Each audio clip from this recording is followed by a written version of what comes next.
क्या हुआ? जब अचानक से अयोध्या में प्रकट हुए साक्षात विभीषण, कलयुग में ऐसा चमत्कार देखकर सबके होश उड़ गए। प्राण प्रतिष्ठा से पूर्व अयोध्या में कई बड़े चमत्कार हो चुके हैं, जिसमें गिद्धों का दिखना, भालुओं का दिखना, जमीन में से मां सरयू नदी का प्रकट होना शामिल है।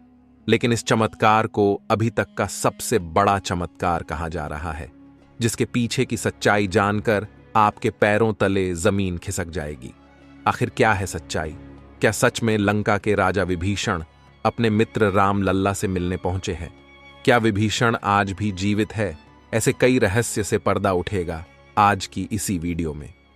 शुरुआत करने से पहले अगर आप एक सच्चे सनातनी हैं और राम मंदिर बनने से बेहद खुश है तो इस वीडियो को लाइक करें और कमेंट बॉक्स में जय श्री राम जरूर लिखें। अयोध्या में राम मंदिर की प्राण प्रतिष्ठा की तैयारी जोर शोर से चल रही है। 22 जनवरी को रामलल्ला को गर्भगृह में स्थापित किया जाएगा। हर राम भक्त को इस दिन का लंबे समय से इंतजार था। अयोध्या में 22 जनवरी से लेकर 25 मार्च तक कई खास कार्यक्रमों का आयोजन किया जाएगा। इस बीच मंदिर के गर्भगृह के निर्माण का काम 24 घंटे चल रहा है। 22 जनवरी को राम मंदिर में रामलल्ला की प्राण प्रतिष्ठा होने वाली है। किसी भी मंदिर में की जाने वाली भगवान की मूर्ति की प्राण प्रतिष्ठा का बहुत महत्व होता है। मूर्ति की प्राण प्रतिष्ठा के बिना भगवान का पूजन अधूरा माना जाता है। आगे वीडियो में जानते हैं कि प्राण प्रतिष्ठा क्या होती है और जानेंगे विभीषण कैसे राम मंदिर में प्रकट हुए। सनातन धर्म में किसी भी मूर्ति की प्राण प्रतिष्ठा बहुत महत्वपूर्ण मानी जाती है। प्राण प्रतिष्ठा मूर्ति स्थापना के समय किया जाता है। किसी भी मूर्ति की स्थापना के समय उस प्रतिमा रूप को जीवित करने की विधि प्राण प्रतिष्ठा कहलाती है। प्राण शब्द का अर्थ जीवन शक्ति और प्रतिष्ठा का अर्थ स्थापना होता है। ऐसे में प्राण प्रतिष्ठा का अर्थ जीवन शक्ति की स्थापना करना या देवता को जीवन में लाना होता है। बिना प्राण प्रतिष्ठा के कोई भी मूर्ति पूजा के योग्य नहीं मानी जाती है। मान्यता है कि प्राण प्रतिष्ठा के जरिए मूर्ति में जीवन शक्ति का संचार होता है और वह मूर्ति देवता के रूप में बदल जाती है। अर्थात अब साक्षात प्रभु श्री राम अयोध्या राम मंदिर में निवास करने वाले हैं। और जब स्वयं प्रभु एक बार पुनः अयोध्या आ रहे हैं तो उनके प्रिय मित्र व भक्त विभीषण कैसे पीछे रह सकते हैं?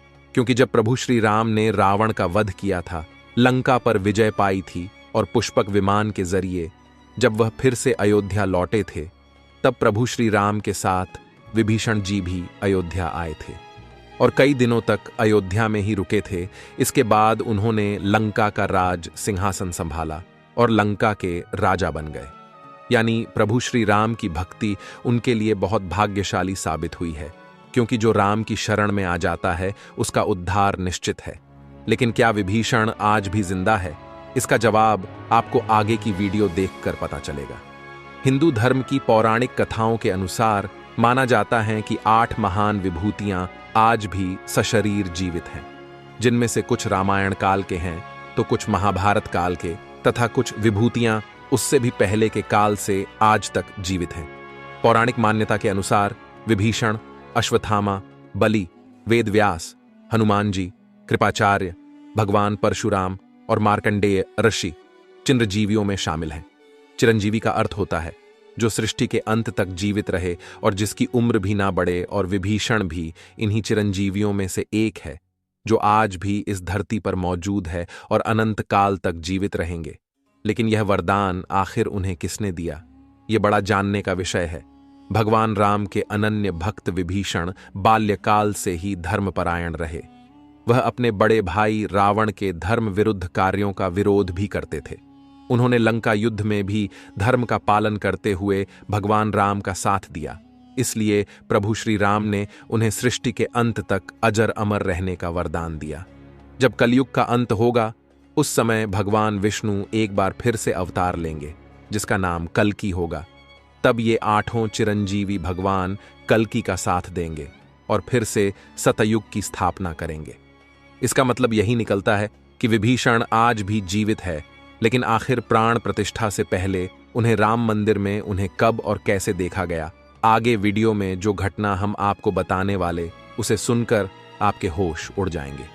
ये घटना है 11 जनवरी रात्रि 12 बजे की। रोजाना की तरह सभी मजदूर राम मंदिर के गर्भगृह का कार्य करके अपने तंबू में विश्राम कर रहे थे। तभी मजदूरों को मंदिर के अंदर से प्रभु श्री राम के नाम जाप की ध्वनि सुनाई दी। अभी किसी भी अन्य व्यक्ति को रात्रि के समय राम मंदिर में घुसने की अभी अनुमति नहीं है। तब उन्हें ऐसा लगा कि शायद किसी आसपास के मंदिर द्वारा उन्हें ध्वनि सुनाई दे रही होगी, तो सभी मजदूर रात्रि में वापस सो गए। लेकिन सुभाष नाम के एक मजदूर को लगातार यह बात खटक रही थी। उसे वह आवाज राम मंदिर से ही आती प्रतीत हो रही थी, तो उसके मन में जानने की उत्सुकता हुई। आखिर इतनी रात्रि को राम मंदिर के अंदर राम नाम का जाप कौन कर रहा है? उसने अपने साथियों को उठाना चाहा, लेकिन सभी गहरी नींद में थे। तब सुभाष अकेले ही राम मंदिर परिसर में पहुंचा। वे काफी महीनों से राम मंदिर के निर्माण कार्य का हिस्सा था। उसे राम मंदिर का एक एक दरवाजा, एक एक कोना अच्छी तरह से पता था। जब उसने राम मंदिर के गर्भगृह में झांक कर देखा तो वहां पर एक बहुत ही दिव्य पुरुष, जिनके अंदर से काफी तेज प्रकट हो रहा था। वे अपने हाथों में माला लिए राम नाम का जाप कर रहे थे। ऐसा लग रहा था मानो वे काफी दिव्य पुरुष हों और किसी पौराणिक समय से आए हों। उनके बैठने का तरीका और उनका अंदाज राजाओं की तरह मालूम पड़ रहा था। सुभाष ये नजारा देखकर दंग रह गया। इसके बाद सुरेश अपने साथी मजदूरों के पास गया और उन्हें यह सारी सच्चाई बताई। और जब सब मिलकर राम मंदिर गर्भगृह तक पहुंचे तो सभी के होश उड़ गए, क्योंकि वह दिव्य व्यक्ति वहां से गायब हो चुके थे। चूंकि रात्रि का समय चल रहा था तो सभी लोग सुभाष की बातों को भ्रम समझ रहे थे और कोई भी उसकी बात को मानने को तैयार नहीं था। लेकिन सुभाष जानता था उसने जो देखा है वह बहुत बड़ा चमत्कार है। लेकिन उसके मन में एक ही सवाल था कि रात्रि 12 बजे राम मंदिर में राम नाम का जाप करते हैं वह दिव्य पुरुष आखिर थे कौन? क्योंकि आज के समय में किसी भी पुरुष के अंदर इतना तेज नहीं हो सकता। उनका संबंध पौराणिक काल से ही हो सकता है। और अगर रामायण काल की बात करें तो 2 ही शख्सियत है जिनके होने का दावा आज भी कलयुग में कहा जाता है। पहले है हनुमान जी और दूसरे हैं विभीषण। तो पूरी संभावना यही है कि सुभाष ने राम मंदिर में रात्रि के समय जिस महापुरुष को देखा था वह राजा विभीषण हो सकते हैं, क्योंकि वह आज भी धरती पर जीवित है और 8 चिरंजीवियों में से एक है। ऐसे दिव्य मौके पर राम मंदिर में कई चमत्कार लगातार हो रहे हैं। जहां कहीं दिव्य शक्तियां भी राम भगवान के स्वागत के लिए अयोध्या आ पहुंची है। राम मंदिर के उद्घाटन की तैयारी अब अंतिम चरण में है। इस बीच एक ओर जहां श्री राम जन्मभूमि तीर्थ क्षेत्र ट्रस्ट लगातार तैयारी की जानकारी साझा कर रहा है, वहीं राम मंदिर के इस महायज्ञ में देश का हर राम भक्त अपनी आहुति अर्पित कर रहा है। आने वाली 22 तारीख के मौके पर कई संत, महात्मा और जिन भक्तों ने राम मंदिर के लिए संघर्ष किया वो सभी अयोध्या पहुंचेंगे। न केवल 22 जनवरी को बल्कि 12 जनवरी से ही मेहमानों का अयोध्या जाने का सिलसिला शुरू हो जाएगा। रामनगरी में 11,000 से ज्यादा वीआईपी मेहमानों के स्वागत की तैयारी की जा रही है। एक समय था जब यहीं अयोध्या में रामलला टेंट में विराजमान थे। आज पक्का घर सिर्फ रामलला को ही नहीं बल्कि पक्का घर देश के 4 करोड़ गरीबों को भी मिला है।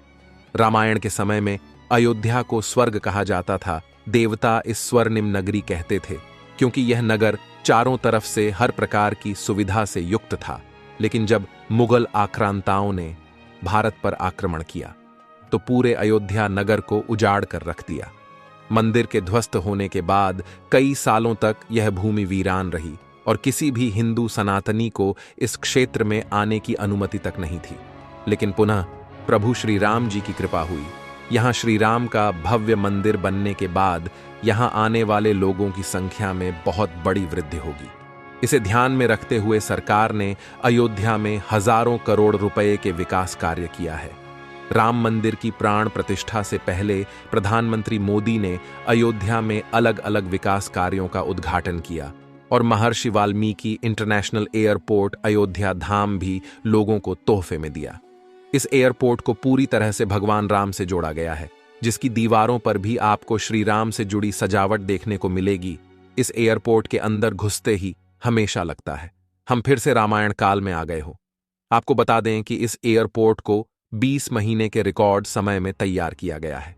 उत्तर प्रदेश सरकार की ओर से अयोध्या एयरपोर्ट के लिए 821 एकड़ भूमि मुहैया कराई गई थी। 14 साल का वनवास पूरा करके और रावण का वध करके जब भगवान श्री राम पुनः अयोध्या पहुंचे थे तो अयोध्या के घर घर में दिवाली मनाई गई थी। हर घर में दीपक प्रज्वलित किए गए थे। तो जब अब पुनः प्रभु श्री राम अपने धाम को लौटने वाले हैं तो हम 140 करोड़ देशवासी आखिर कैसे पीछे रह सकते हैं। अयोध्या में विवादित स्थल पर 500 साल बाद प्रभु श्री राम के मंदिर निर्माण और श्री राम लल्ला की स्थापना के जश्न में 22 जनवरी को सिर्फ देश ही नहीं बल्कि पूरी दुनिया दिवाली की रोशनी से जगमग होगी। अयोध्या से पीएम मोदी ने देश के सभी 140 करोड़ लोगों से 22 जनवरी के दिन अपने घरों को श्री राम ज्योति नामक दीपक की रोशनी से अपने घरों को जगमग करने का आह्वान किया है। प्रधानमंत्री ने लोगों से हाथ जोड़कर यह प्रार्थना की है कि सभी देशवासी प्रभु श्री राम लल्ला की अयोध्या वापसी के जश्न में अपने अपने घरों को दिए से जगमग कर दें। यानी पूरे देश में इस बार 22 जनवरी को ऊर्जा, आशा, आकांक्षा और उम्मीद व जोश से भरपूर एक नई दिवाली देखने को मिलेगी। ये दिवाली सिर्फ देश ही नहीं बल्कि दुनिया के उन तमाम देशों में भी मनाई जाएगी जहां भारतीय लोग बसे हैं। इसी बीच अब राम मंदिर प्राण प्रतिष्ठा से पहले राम लल्ला के भक्तों के लिए एक और बड़ी खुशखबरी है। दरअसल अब राम लल्ला के गर्भगृह का मुख्य द्वार सोने से बनाया गया है। जो मंदिर के मुख्य द्वार के तौर पर स्थापित कर दिया गया है, राम मंदिर में सोने के दरवाजे की कुछ खासियत भी है। बता दें कि राम लल्ला के गर्भगृह में लगाए गए सोने के दरवाजे पर खूबसूरत नक्काशी की गई है। मंदिर के भूतल पर ऐसे 14 दरवाजे लगने वाले हैं। लेकिन दोस्तों, जब हम राम मंदिर को बनता हुआ देखते हैं तो हमें बड़ा गर्व होता है कि हम राम मंदिर को अपनी आंखों से बनता हुआ देख रहे हैं। हमें उस स्थान पर राम मंदिर के अंदर जाने का मौका भी मिलने वाला है। लेकिन एक समय ऐसा भी था जब यहां पर हजारों कार सेवकों ने इस मंदिर के निर्माण के लिए अपने प्राणों का बलिदान दे दिया था। 1528 ईस्वी में श्री राम मंदिर को बाबर के आदेश से उसके सेनापति मीर बाकी ने गिराकर वहां एक मस्जिद बना दी। इसके बाद से हिंदू समाज एक दिन भी चुप नहीं बैठा। वह लगातार इस स्थान को पाने के लिए संघर्ष करता रहा। 23 दिसंबर 1939 को हिंदुओं ने वहां राम लल्ला की मूर्ति स्थापित कर पूजन एवं अखंड कीर्तन शुरू कर दिया। विश्व हिंदू परिषद द्वारा इस विषय को अपने हाथ में लेने से पूर्व तक 76 बार श्री राम जन्मभूमि मुक्त कराने के प्रयास किए हिंदुओं ने किए, जिसमें देश के हर भाग से हजारों नर नारियों का बलिदान हुआ, पर पूर्ण सफलता उन्हें कभी नहीं मिल पाई। 2 नवंबर 1990 को तत्कालीन मुख्यमंत्री मुलायम सिंह यादव की सरकार में कार सेवकों पर पुलिस ने बर्बरतापूर्वक गोलियां चलाई थीं, जो कि सच में एक निंदनीय घटना है। उस समय अयोध्या के वासुदेव गुप्त, राजेंद्र धरिकार, रमेश पांडेय और कोलकाता के दोनों कोठारी बंधुओं सहित अनेक कार सेवक इसमें शहीद हो गए थे। नीचे कमेंट बॉक्स में आप इन्हें श्रद्धांजलि जरूर दें। लेकिन दोस्तों, कहते हैं जो सच होता है वो स्प्रिंग की तरह होता है। उसे जितना दबाया जाए वह उतना ही तेज गति के साथ ऊपर आता है। 9 नवंबर 2019 का दिन सुनहरे अक्षरों में दर्ज किया गया, जब सुप्रीम कोर्ट की 5 जजों वाली बेंच ने ऐतिहासिक फैसला सुनाया और विवादित जमीन हिंदू पक्ष को मिली।